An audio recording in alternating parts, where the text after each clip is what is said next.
Hey guys, आपको स्वागत है ओमनी फ्यूजन में। इस वाले वीडियो में हम बात करेंगे बेन 10 के सबसे बड़े पैराडॉक्स के बारे में। आपको तो पता ही होगा, बेन 10 के ओमनीट्रिक्स में 10 लाख से भी ज्यादा एलियंस है। कोई बहुत बड़ा है तो कोई बहुत छोटा, कोई बहुत तेज भागता है तो कोई बहुत स्लो चलता है, कोई बहुत इंटेलिजेंट है तो कोई बहुत गुस्सेल। लेकिन आपको ये बात बता दूं, ये सब एलियन अपने अपने स्पीसीज के टॉप क्लास लोग हैं। जैसे कि 4 आर्म्स को करोड़ के टेट्रामून से लिया गया है एंड डायमंड हेड पेट्रोसेफिन स्पीसीज का है, यानी कि हर स्पीसीज का टॉप क्रिएचर का डीएनए ओमनीट्रिक्स में मौजूद है। इसलिए बेन 10 के हर एलियन धमाकेदार होते हैं। लेकिन यहाँ पे खड़ा होता है सबसे बड़े पैराडॉक्स की।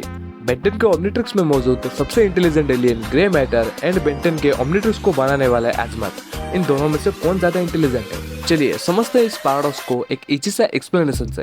एंड इस वीडियो को शुरू करते हैं एक छोटा सा इंट्रो से।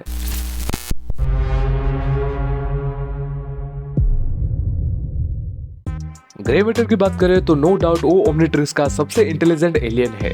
एंड अगर आपने बेन 10 को कॉमिक्स के जरिए फॉलो किया है तो आपको पता ही होगा, ग्रे मैटर कई सारे मौकों पर ऐसे काम कर गया है जो कि और कोई एलियन की बस की बात नहीं है। फिर चाहे वो ओमनीट्रिक्स को हैक करना भी क्यों ना हो, ग्रे मैटर ने उसको भी करके दिखाया है। लेकिन यहाँ ग्रे मैटर का ओमनीट्रिक्स में होना एक बड़ा पैराडॉक्स क्रिएट करता है। आपकी जानकारी के लिए बता दूं, ग्रे मैटर गाल्बन स्पीसीज के डीएनए से आता है एंड ये स्पीसीज गाल्बन प्राइम नाम के एक प्लैनेट पे रहते हैं। एंड इनके आईक्यू एवरेज के हिसाब से इन्हें पूरे यूनिवर्स में इंटेलिजेंट स्पीसीज माना जाता है। इनके स्पीसीज का सबसे इंटेलिजेंट आदमी है द ग्रेट अज़मत। एंड आपको तो पता ही होगा, इन्होंने ओमनीट्रिक्स को बनाया है। एंड गाइस, यहीं पे क्रिएट होता है सबसे बड़े पैराडॉक्स की। अगर अज़मत गाल्बन स्पीसीज का सबसे ज्यादा इंटेलिजेंट क्रिएचर है तो फिर ग्रे मैटर उनके स्पीसीज का सुपीरियर डीएनए कैसे हो सकता है? इसी बात को लेकर यहाँ पे दो सवाल खड़े होते हैं। Either grey matter superior DNA है एंड ओमनीट्रिक्स सही काम कर रहा है, और अज़मत सबसे इंटेलिजेंट है एंड उनके ही बनाए हुए ओमनीट्रिक्स ठीक से काम नहीं करता है। सो इन दोनों में से बेटर कौन है, अज़मत या ग्रे मैटर? चलिए जानते हैं। इसे समझने से पहले हमें इन दोनों की कैरेक्टर से जुड़े हुए फैक्टर्स को समझना पड़ेगा एंड अलग अलग सिचुएशन में किसके इंटेलिजेंस से ज्यादा काम पाया है इसको भी समझना पड़ेगा। तो शुरू करते हैं बाबा अज़मत से।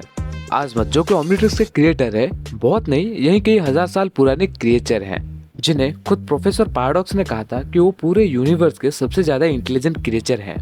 इनके ये बात को सुन के खुद अज़मत ने बोला था कि पूरे यूनिवर्स में नहीं मगर 5 गैलेक्सीज में उन्हें इंटेलिजेंट बोला जा सकता है। अब आप लोग हंसते हुए सोच रहे होंगे कि कहाँ ये यूनिवर्स और ये कहाँ 5 गैलेक्सीज।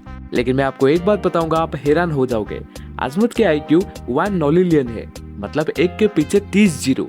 एंड अज़मत का ये आईक्यू गाल्बन स्पीसीज में सबसे ज्यादा है। एंड ये एक वजह थी जिसकी वजह से अज़मत ने इन्वेंटर होने की सोच लिया। आगे जाके तरह तरह के इन्वेंशन एंड एक्सपेरिमेंट के बाद जाके तैयार हुआ हमारा ओमनीट्रिक्स एंड एक्सीलेंट की तलवार। इस तलवार के बारे में हम बाद में बात करेंगे क्योंकि वीडियो बहुत बड़ा। छोड़ो यार, मैं तो यहाँ पे आपको एक्सप्लेन करने ही आया हूँ। चलिए बताता हूँ। ये एक हाईटेक तलवार है जो कि यूनिवर्स के फंडामेंटल फोर्सेस यानी कि gravitational force, electromagnetic force and छोटे से बड़ा न्यूक्लियर फोर्स को भी हिला के रख सकता है। इन शॉर्ट, इन्हें अफेक्ट कर सकता है। आप इससे अंदाजा लगा सकते हैं एक क्रिएचर जो कि ओमनीट्रिक्स एंड एक्सीलेंट की तलवार बना सकता है, वो क्रिएचर कितना ज्यादा इंटेलिजेंट होगा। चलिए अब बढ़ते हैं ग्रे मैटर की तरफ। बेन 10 के पहले एपिसोड में हमें ये दिखाया गया था कि ग्रे मैटर का साइज छोटा होने की वजह से बेन उसे कैन चोरी करने में एंड छोटी छोटी जगह पे जाने के लिए यूज करता था। पर जैसे जैसे बेन 10 की वीडियोस आती गई एंड विलियंस की इंटेलिजेंस बढ़ती गई, तब हमें ग्रे मैटर की रियल पावर दिखाया गया एंड हमें रियलाइज हुआ कि ना मुन्ना ना, इस एलियन में कुछ तो गजब बात है। ये एलियन इतना इंटेलिजेंट है, भले ये एनिमी को हैंड टू हैंड कम्बैट में ना हरा पाए, लेकिन एनिमी के साथ बिना लड़े ये एनिमी को हरा सकता है। ये बेन की इकलौता एलियन है जो कि ओमनीट्रिक्स को खोल के उसे हैक कर सकता है।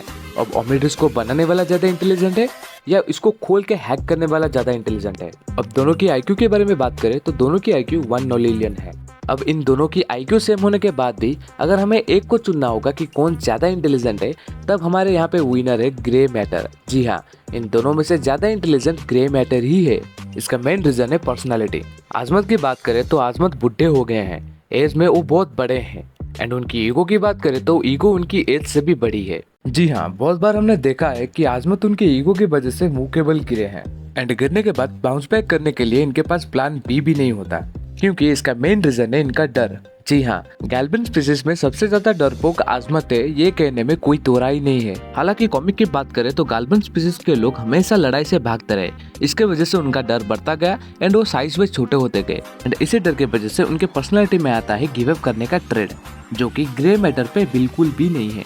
अब बात करें ग्रे मैटर की, तो ग्रे मैटर इंटेलिजेंस होने के साथ साथ उसके पास प्रॉब्लम सॉल्व करने का स्ट्रेंथ भी है। लेकिन ऐसे कैसे हो सकता है? ग्रे मैटर भी तो गैल्विन स्पीसीज से बिलोंग करता है। लेकिन नहीं, आपको तो पता ही होगा, बेंटेन जब भी एक एलियन में ट्रांसफर होता है तब उस एलियन के डीएनए के साथ बेन के डीएनए मर्ज होता है। एंड बात करें बेन की, बेन भी नॉर्मल ह्यूमन से सुपीरियर है, क्योंकि उसके ग्रैंडपा मैक्स टेनिसन के बारे में बात करें तो उन्हें नील आर्मस्ट्रांग से पहले चांद पर जाने की मौका मिला था। अब सोचो ग्रैंडपा मैक्स कितने ज्यादा इंटेलिजेंट है एंड उनका वारिस बेन है। सो ग्रे मैटर दोनों स्पीसीज का कॉम्बाइंड ट्रांसफॉर्मेशन है। एंड दूसरा मेन पॉइंट जो कि ग्रे मैटर को आजमत से ज्यादा इंटेलिजेंट बनाता है वो है एज। कहावत में है कि एज के साथ साथ आप बेहतर होते जाते हो, लेकिन यहाँ पे उल्टा है। गैल्विन्स की एज बढ़ते बढ़ते वो आज यूजुअली बुढ़े तो होते हैं, लेकिन वो बहुत इगोइस्ट हो जाते हैं एंड दिन बदर वो बेकार हो जाते हैं। अब बात करें ग्रे मैटर की, बेन की एज बढ़ते बढ़ते वो जितना इंटेलिजेंट होता जाएगा, ग्रे मैटर उतना ही इवॉल्व होता जाएगा। मैक्स टेनिसन की इंटेलिजेंसी को आगे रख के ये कहा जा सकता है कि जब तक बेन उनकी उम्र तक पहुंच जाएगा तो उसका इंटेलिजेंसी एंड ग्रे मैटर के इंटेलिजेंसी मिलके एक गोल्ड लेवल का इंटेलिजेंसी प्रोड्यूस होगा। एंड ये सब फैक्ट आगे रख के हमें ये पता चलता है कि इस फाइट में जीतता है हमारा ग्रे मैटर। लेकिन हमेशा की तरह मुझे पूछोगे तो मैं बोलूंगा इस राइवलरी फाइट का विनर है आजमत, क्योंकि जब वो ओमनिट्रिक्स बना रहे होंगे उन्हें पता होगा कि वो गैल्विन स्पीसीज का सबसे सुपीरियर डीएनए बनाने जा रहे हैं। हालांकि आईक्यू लेवल सेम होने के बाद भी दूसरे स्पीसीज के साथ मर्ज होने के बाद वो उनसे भी बेहतर होने वाला है, ये जानते हुए भी उनका ईगो साइड रख के उन्होंने उनका काम किया। एंड यही एक पॉइंट है जो कि उन्हें राइवलरी फाइट में विनर बनाता है। ये मेरी राय थी, आपकी राय क्या है कमेंट सेक्शन में जरूर बताना। आज के वीडियो के लिए बस इतना ही था। अगर आपको वीडियो अच्छा लगा तो वीडियो को लाइक शेयर एंड मिलते हैं अगले वीडियो में। बाय।